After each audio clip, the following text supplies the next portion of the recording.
Corona संकट की आपाधापी के बाद योगी आदित्यनाथ के नेतृत्व में बीजेपी सरकार ने 4.5 साल पूरे कर लिए हैं। रिकॉर्ड बनाने के लिए मशहूर योगी सरकार ने एक रिकॉर्ड यह भी बनाया है कि योगी आदित्यनाथ बीजेपी के ऐसे पहले मुख्यमंत्री बन गए हैं जिन्होंने 4.5 साल का कार्यकाल पूरा किया है।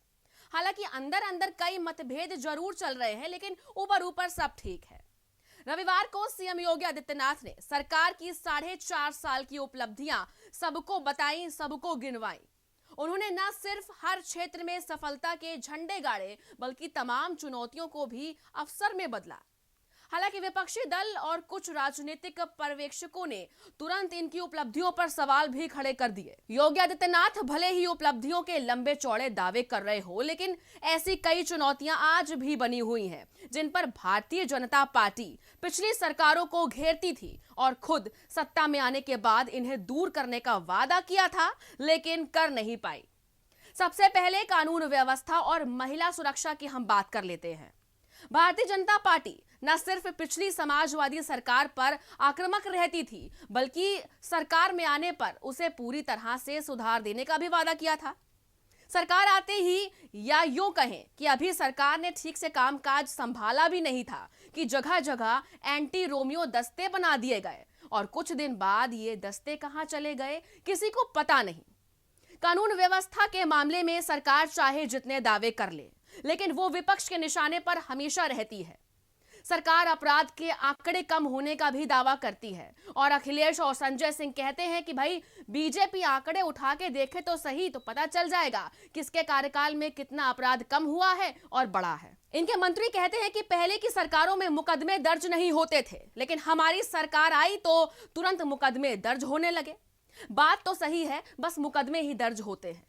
मैं आपको बता दूं, ताजा मामला अलीगढ़ का है, जहां पर एक माँ बाप पिछले 10 महीने से अपनी लापता बेटी को ढूंढ रहे हैं। पुलिस प्रशासन के चक्कर काट रहे हैं, अधिकारियों के आगे माथा टेक रहे हैं, हाथ में एफआईआर का कागज लेकर, लेकिन आज तक पुलिस कोई कार्रवाई नहीं कर सकी। अब आ जाइए किसानों पर। भारतीय जनता पार्टी ने अपनी चुनावी घोषणा में कहा था कि कैबिनेट की पहली बैठक में ही किसानों का कर्ज माफ कर दिया जाएगा, ऐसी बात कही थी। पता नहीं कौन सा वो दिन आएगा। किसान आज भी वैसे ही परेशान है जैसे पहले परेशान था। कर्ज माफी की घोषणा के बावजूद बड़ी संख्या में किसान आज भी अपने कर्ज माफ होने की राह देख रहे हैं। अच्छा, उसके बाद हम बिजली और गड्ढा मुक्त सड़कों की बात करते हैं। हालांकि सरकार ने शुरुआत में काफी तेजी से इन पर काम किया, लेकिन अभी भी इस वादे को पूरा नहीं कर पाई। कुछ दिनों पहले लखनऊ और तमाम शहरों में हुई बारिश के बाद आप सड़कों का सर्वे खुद कराइए। रही बात शिक्षा व्यवस्था की, तो योगी सरकार ने सरकारी स्कूलों में शिक्षा की गुणवत्ता के लिए कई अहम कदम उठाए और दावे भी किए, लेकिन हर बार दावे खोखले साबित हुए। सरकारी स्कूलों में मिड डे मील में होने वाली लापरवाही और स्कूलों का बुरा हाल आए दिन अखबारों की सुर्खियों में रहता है। हालांकि ऐसा नहीं है कि सरकार ने 4.5 साल में कुछ अच्छा काम नहीं किया, लेकिन इन उपलब्धियों को भी रिपोर्ट कार्ड में लिखना जरूरी है, क्योंकि स्कूल के रिपोर्ट कार्ड में तो अच्छी और बुरी बातें दोनों ही मेंशन होती हैं।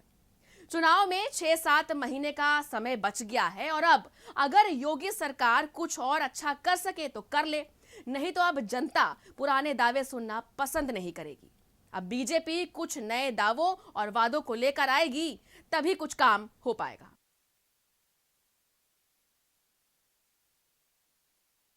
भारतीय जनता पार्टी की तरफ से यूपी के इलेक्शन इंचार्ज और केंद्रीय शिक्षा मंत्री धर्मेंद्र प्रधान ने अपना पहला चुनावी दौरा किया। 22, 23 और 24 सितंबर और उनके साथ उनकी पूरी टीम यूपी के दौरे पर रही। इस दौरान 3 दिनों तक उन्होंने यूपी की नब्ज को टटोला और 2022 में मिलने वाली चुनौतियों को भी भांपा। हालांकि उनको एक बात तो समझ आ गई कि बीजेपी के लिए 22 का चुनाव इतना आसान होने वाला नहीं है जितना वो लोग समझ रहे हैं। 350 सीटें जीतने वाली बात सिर्फ अभी उम्मीद ही है, सच नहीं है। प्रधान के दौरे के आखिरी दिन कभी हां कभी ना करने वाले निषाद पार्टी के अध्यक्ष संजय निषाद के साथ 7 विधानसभा मार्ग से इस बात का ऐलान भी किया कि आगामी चुनाव दोनों साथ लड़ेंगे। लेकिन इस 3 दिन के दौरे में उन्होंने मुख्यमंत्री का चेहरा कौन होगा ये नहीं बताया। यानी बीजेपी एक बार फिर से नरेंद्र मोदी के सहारे ही यूपी में अपनी बैतरनी को पार लगाना चाह रही है।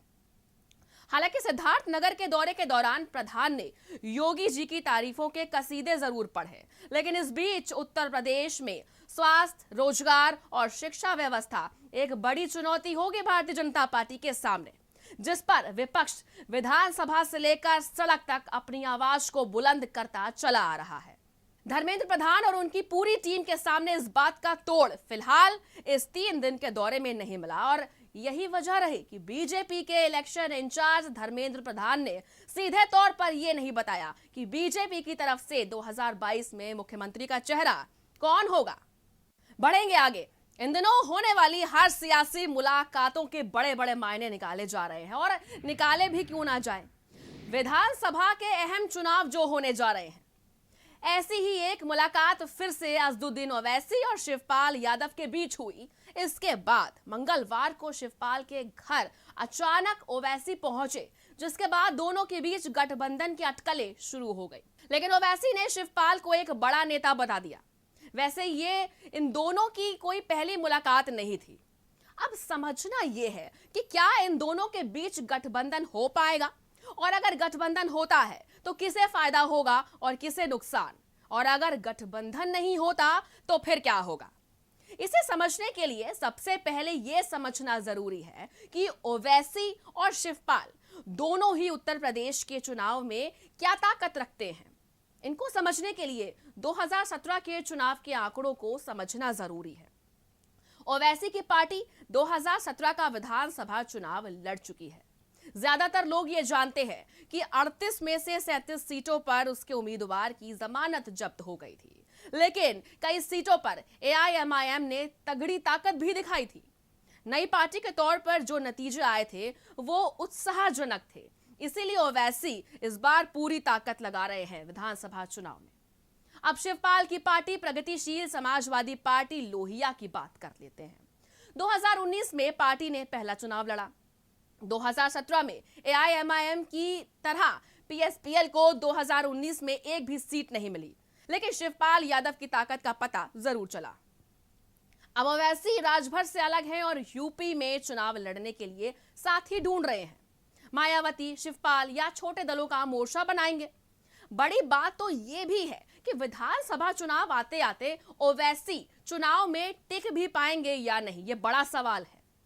अब एक बड़ा सवाल और आता है कि शिवपाल और ओवैसी के एक साथ आने से अखिलेश और भाजपा पर क्या फर्क पड़ेगा। देखिए, शिवपाल यादव सियासत के मंझे हुए खिलाड़ी हैं।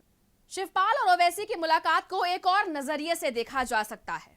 एक तरफ तो शिवपाल यूपी में बनने वाले भागीदारी मोर्चे के साथ खड़े दिखाई दे रहे हैं, और वहीं दूसरी तरफ यह मुलाकात भतीजे अखिलेश यादव के ऊपर दबाव बनाने की एक टैक्टिक्स भी हो सकती है। इसको यूं भी समझा जा सकता है, क्योंकि अखिलेश ने अपने एक बयान में कहा था कि वो शिवपाल यादव की पार्टी को सिर्फ एक सीट जसवंत नगर देने को तैयार है। शिवपाल और ओवैसी दोनों अखिलेश के घर में ही सेंधमारी करते रहे हैं या आगे भी करेंगे। ऐसे में दोनों गठबंधन में चुनाव लड़ेंगे तो इससे अखिलेश यादव को कुछ फायदा हो सकता है। ऐसा इसलिए क्योंकि गठबंधन के बावजूद दोनों ज्यादा वोट नहीं खींच पाएंगे, लिहाजा अखिलेश के वोट बांटने से बच जाएंगे, और ऐसा होने पर भाजपा को उतना फायदा नहीं होगा जितने की उसे उम्मीद होगी। हाँ, अखिलेश को नुकसान तब हो सकता है जब एआईएमआईएम और पीएसपीएल अलग अलग चुनाव लड़े। ओवैसी और शिवपाल दोनों अलग अलग अखिलेश के परंपरागत वोटरों में सेंधमारी जरूर करेंगे। अखिलेश यादव के लिए यह ज्यादा बड़ी चोट होगी और तब इसका सीधा फायदा भारतीय जनता पार्टी को मिलेगा। हालांकि इस गणित को शिवपाल यादव बेहतर ढंग से समझ रहे हैं, इसीलिए ओवैसी के बार बार मिलने के बावजूद शिवपाल गठबंधन पर बोलने से परहेज करते आए हैं और कर भी रहे हैं। यूपी में विधानसभा चुनाव आने में ज्यादा समय नहीं बचा है। तैयारियां जोरों शोरों पर है, रणनीति बनाई जा रही है, आरोप प्रत्यारोप एक दूसरे पर दागे जा रहे हैं, और ऐसे में एक बड़े इतिहासकार केएम अशरफ साहब की बात याद आ जाती है। मजहब की सियासी दुकानदारी, धर्म को कैसे बेचा जाता है, कैसे परोसा जाता है, चुनाव जैसे ही नजदीक आते हैं, इसकी बानगी हम हमेशा देखते हैं। और ये उस देश में होता है जो 1947 में धर्म के आधार पर तकसीम भी हुआ था। बहुत से लोग एक धर्मनिरपेक्ष भारत में रहने को तैयार हुए, एक इस्लामी मुल्क भी बन गया, लेकिन जैसे ही चुनाव आता है तो हिंदू मुसलमान भी होने लगता है। और यही काम उत्तर प्रदेश में हो भी रहा है। पिछले चुनाव में शमशान कब्रिस्तान की बात हुई, तो अब बात हो रही है अब्बा जान और चचा जान की। चुनाव आ रहे हैं और इस बार सबकी नजर यूपी में लगभग 19% मुस्लिम वोट बैंक पर है। जिनको मुस्लिम वोट मिलने की कोई आस नहीं है उनको भी है, और जिनको मुस्लिम वोट मिलने की पूरी आस है उनको भी है। लेकिन सबसे बड़ी बात यह है कि मुस्लिम वोट देने से पहले क्या सोचता है, आखिर यह भी जानना जरूरी है। उत्तर प्रदेश में प्रियंका गांधी, मायावती, अखिलेश यादव, असदुद्दीन ओवैसी और डॉक्टर अयूब खान ये कुछ बड़े चेहरे हैं जिनको यूपी में मुस्लिम वोट को लेकर बड़ी बड़ी उम्मीदें हैं।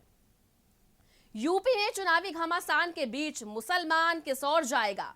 क्या ओवैसी और पीस पार्टी जैसी मुसलमानों की रहनुमाई का दावा करने वाली पार्टियां मुस्लिम वोटों का काम बिगाड़ेंगी? देखिए, आम मुसलमानों को यह पता है कि चुनाव में वोट के लिए उनका इस्तेमाल होता है, लेकिन उसके बावजूद हर चुनाव में यही पैटर्न चला आ रहा है। वजह है बीजेपी को हराने के लिए मुस्लिमों का एजेंडा। माना जाता है कि मुस्लिमों का एक बड़ा तबका बीजेपी के साथ नहीं है। मुस्लिम वोटों पर दावा करने के लिए ओवैसी भी इसीलिए चुनावी मैदान में है। अब सवाल यह है कि यूपी में ये ओवैसी फैक्टर काम करेगा भी या नहीं। अब जब ओवैसी हैदराबाद में अपनी पार्टी को खड़ा नहीं कर पाए, वहां के असेंबली चुनाव में हाल बेहाल थे, तो यूपी का मुसलमान अपने वोट की वैल्यू को तो भैया अच्छे से समझता है। यूं ही किसी को अपना वोट नहीं देगा। मुसलमानों को यह पता है कि उसको क्या करना है। उसे यह भी पता है कि उसके वोट का अगर ध्रुवीकरण हो गया तो उसका 19% वोट बेकार चला जाएगा। दरअसल पिछले 3 दशकों से ऐसा माना जा रहा है कि जो बीजेपी को हराएगा, मुस्लिम उसके पाले में आ जाएगा। अब सारी पार्टियां इसी गुणा भाग में उलझी हैं कि कौन सा समीकरण ऐसा बनाए कि मुस्लिम वोट उनके पाले में आ जाए। बीते कई दशकों से उत्तर प्रदेश का मुसलमान सपा के साथ जुड़ा है, कई बार झटके भी दे चुका है। कई सीटों पर वो कांग्रेस और बसपा के साथ भी आ जाता है, लेकिन इस बार मुस्लिम वोट बैंक के समीकरण बदले बदले से नजर आ रहे हैं। सपा का फॉर्मूला देखिए बहुत साफ है। उनका फॉर्मूला है MY फॉर्मूला, यानी मुस्लिम और यादव वोटों का गठजोड़, जो मुलायम सिंह यादव के समय से चलता चला आया है और बहुत हद तक उनके पक्ष में भी रहा है। अब मायावती भी अपने पुराने गणित पर ध्यान दे रही हैं, यानी मुस्लिम, ब्राह्मण और अनुसूचित जाति के वोटों का एक साथ लाने की कोशिश में मायावती लगी हुई हैं। 32 साल से यूपी की सत्ता से बाहर कांग्रेस के लिए प्रियंका की नजर भी मुस्लिम वोटों पर अब टिकी हुई है। और अगर ओवैसी की बात करें तो वो खुद को मुसलमानों का ही बताते हैं। और फिर आती है पीस पार्टी की बात, तो वो भी मुस्लिम वोटों के ही सहारे है। अब इनकी कोशिश भी है कि किसी ऐसी पार्टी के साथ गठबंधन हो जाए जिसके वोटर मिला के कुछ सीटों पर इनकी बात बन जाए। यूपी की 73 विधानसभा सीटों पर 30% से ज्यादा मुस्लिम हैं। 70 सीटों पर 20 से 30% वोट मुसलमानों के हैं। तो जिसका वोट 143 सीटों पर असर डालता है, उसके लिए राजनीति तो होगी ही। देखिए, भले पार्टियां कितनी भी गणित बैठा ले, लेकिन मुसलमान ये जानता है कि अकेले उनके वोटों से किसी पार्टी को सत्ता में नहीं लाया जा सकता है। लेकिन उनके नाम और उनसे जुड़े मुद्दों पर राजनीति जरूर अब सुलगने लगी है। इस हफ्ते फिलहाल सप्ताह की सुर्खियों में इतना ही। अगले सप्ताह फिर कुछ सुर्खियों के साथ हाजिर होंगे। तब तक के लिए नमस्कार।